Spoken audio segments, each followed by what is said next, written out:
IPL के season का आधा सफर पूरा हो चुका है। टूर्नामेंट अब अपने प्लेऑफ की तरफ बढ़ रहा है। पिछले एक महीने से जारी आईपीएल के इस सीजन में अब तक कई रोमांचक मुकाबले देखने को मिले। वहीं आईपीएल 2025 का 44वां मुकाबला पंजाब किंग्स यानी पीबीकेएस और कोलकाता नाइट राइडर्स यानी केकेआर के बीच खेला जाएगा। पीबीकेएस और केकेआर के बीच ये मुकाबला 26 अप्रैल को शाम 7:30 बजे कोलकाता के ईडन गार्डन स्टेडियम में खेला जाएगा। दोनों टीमों के बीच ये इस सीजन का दूसरा मुकाबला है। इससे पहले जब दोनों टीमों का आमना सामना हुआ तब पंजाब ने जीत दर्ज की थी। इस मैच में पंजाब ने आईपीएल के इतिहास का सबसे छोटा स्कोर महज 111 रन डिफेंड किया था।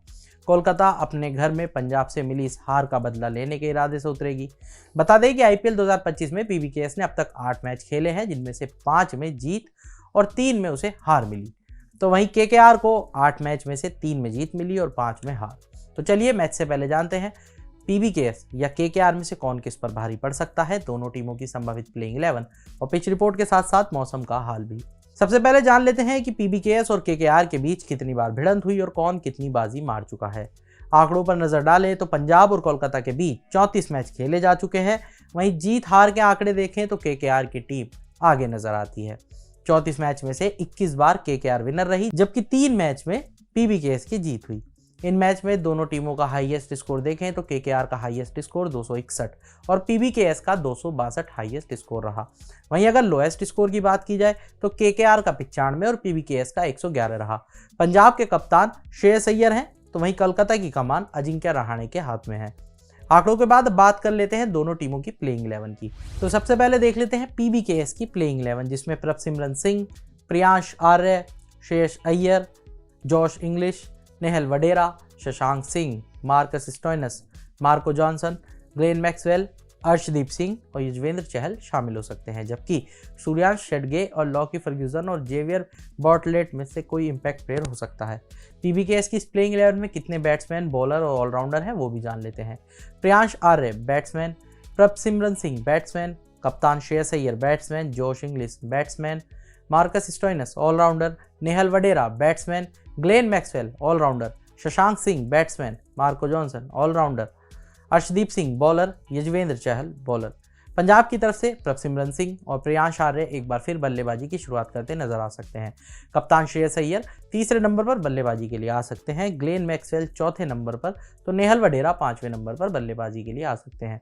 पंजाब के बाद अब बात कर लेते हैं कोलकाता नाइट राइडर्स की प्लेइंग 11 के बारे में, जिसमें रहमानुल्लाह गुरबाज, सुनील नरेन, अजिंक्य रहाणे, वेंकटेश अय्यर, मोइन अली, रिंकू सिंह, आंद्रे रसल, रमनदीप सिंह, हर्षित राणा, वैभव अरोड़ा और वरुण चक्रवर्ती शामिल हो सकते हैं। वहीं केकेआर की ओर से इंपैक्ट प्लेयर के तौर पर अंगकृष्ण रघुवंशी खेल सकते हैं। केकेआर की इस प्लेइंग 11 में कितने बैट्समैन और बॉलर और ऑलराउंडर हैं वो भी जान लेते हैं। Sunil Narine allrounder, wicketkeeper Rahmanullah Gurbaz batsman, कप्तान Ajinkya Rahane batsman, Venkatesh Iyer batsman, Rinku Singh batsman, Andre Russell allrounder, Ramandeep Singh allrounder, Harshit Rana bowler, Varun Chakravarthy bowler, Vaibhav Arora bowler, Moeen Ali bowler. Punjab के खिलाफ केकेआर की ओर से सुनील नरेन एक बार फिर बल्लेबाजी की शुरुआत करेंगे, जिसमें विदेशी खिलाड़ी रहमानुल्लाह गुरबाज उनका साथ देते नजर आ सकते हैं। कप्तान अजिंक्य रहाणे तीसरे नंबर पर बल्लेबाजी के लिए आएंगे, वेंकटेश अय्यर चौथे नंबर पर आ सकते हैं। ये तो रहा टीम और प्लेइंग 11 का लेखा जोखा। अब आ जाते हैं पिच रिपोर्ट पर। तो जैसे कि हम आपको पहले ही बता चुके हैं कि ये मैच कोलकाता के ईडन गार्डन्स स्टेडियम में खेला जाएगा, तो यहाँ की पिच पर सभी की निगाहें टिकी हैं। यूँ तो ईडन गार्डन्स की पिच पर बल्लेबाजों का बोलबाला रहता है। आईपीएल के सीजन में अभी तक यहाँ हुए पिछले 4 मैच में अच्छे खासे रन भी बने हैं, जिसमें से 2 में स्कोर 200 रनों तक पहुंचा है। पिछले मैच में तेज गेंदबाजों के लिए यहाँ अच्छी स्विंग थी। हालांकि इस पिच पर स्पिनर्स को भी नजरअंदाज नहीं किया जा सकता। पिच स्पिनर्स को भी मदद करती है और बाद में टर्न लेती है। अब जान लेते हैं मौसम का मिजाज। तो केकेआर बनाम पीबीकेएस मैच में बारिश के कारण कैसी भी रुकावट आने की कोई आशंका नहीं है, क्योंकि मैच के दिन कोलकाता में बारिश का कोई अलर्ट नहीं जारी किया गया है। मैच के दौरान तापमान 36 डिग्री के आसपास रहने की संभावना है। पिच रिपोर्ट भी हो गई, वेदर रिपोर्ट भी हो गई, और अब बढ़ते हैं आगे मैच के प्रेडिक्शन के लिए। और मैं बुला लेता हूं अपने साथी कृष्णा को। कृष्णा जी, इस मैच की प्रेडिक्शन आपकी तरफ से क्या है? कोलकाता का मैदान है और ये बैटिंग के लिए से मैदान है। देखा जाए तो बैटिंग ऑर्डर जब कंपैरिजन किया जाए कि लास्ट जितने भी मैच हारी केकेआर वो अपनी बैटिंग की वजह से हारी, और जब प्लेइंग 11 की कंपैरिजन किया जाए तो पंजाब बहुत ज़्यादा स्ट्रांग है, क्योंकि हर बैट्समैन उनका ओपनर से लेके मिडिल ऑर्डर ही बहुत अच्छा है, क्योंकि कप्तान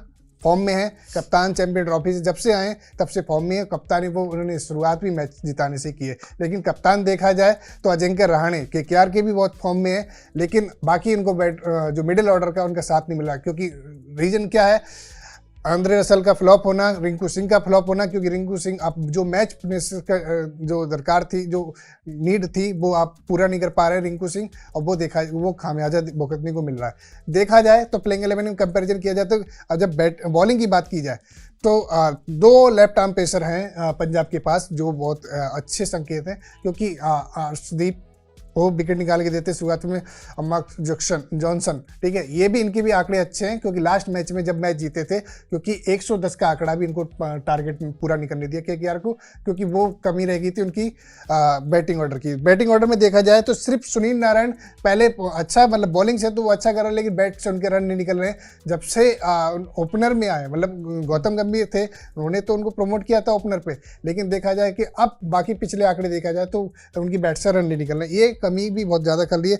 एक बैट्समैन उन्होंने ऑलराउंडर इन्होंने लिया मोइन अली चेन्नई में हुआ करते थे, तो दूसरे जब फ्रेंचाइज में आते हैं तो प्लेयर को मुझे नहीं पता क्या हो जाता है, क्योंकि लेफ्ट आर्म के बैट्समैन है, क्योंकि आरसीबी में खेले थे तब भी रन बनाते थे, चेन्नई में खेले तब भी रन बनाते थे, लेकिन जब से केकेआर में आए उनके बैट से रन ही नहीं निकल रहे हैं। और बॉलिंग का देखा जाए तो सिर्फ वरुण चक्रवर्ती, स्पिनर को देखा जाए तो वरुण चक्रवर्ती सिर्फ विकेट निकाल के देते हैं, बाकी कोई स्पिनर का मुझे इतना अच्छा दिख नहीं रहा है। वैभव अरोड़ा और हर्षित राणा, ये दोनों की बॉलिंग मतलब टारगेट तो टीम को ज़्यादा कम देती है, टारगेट कम लेती है, लेकिन बैटर मैं बात कर रहा हूँ कि बैटिंग ऑर्डर पिच बैटिंग के हिसाब से, लेकिन बैट से रन नहीं निकल रहे हैं। जिनका फ्लॉप होना, रिंकू सिंह का फ्लॉप होना, आंद्रे रसल का फ्लॉप होना, सिर्फ कप्तान की बदौलत आप सारे मैच नहीं जीत सकते।